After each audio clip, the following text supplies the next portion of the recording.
అరే భగవంతుడు మల్లయ్య ఏం వేస్తానంటే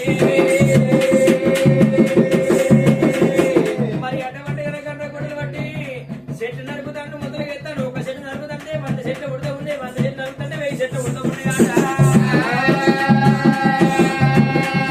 భగవంతుడు మల్లయ్య రాని కోపానికి వచ్చి అరే సూదిమాని గుండె మీద కూర్చొని భగవంతుడు మల్లయ్య అరే ముక్కులో కూడా మరి కాసుకుండా పెట్టిడు భగవంతుడు మల్లయ్య.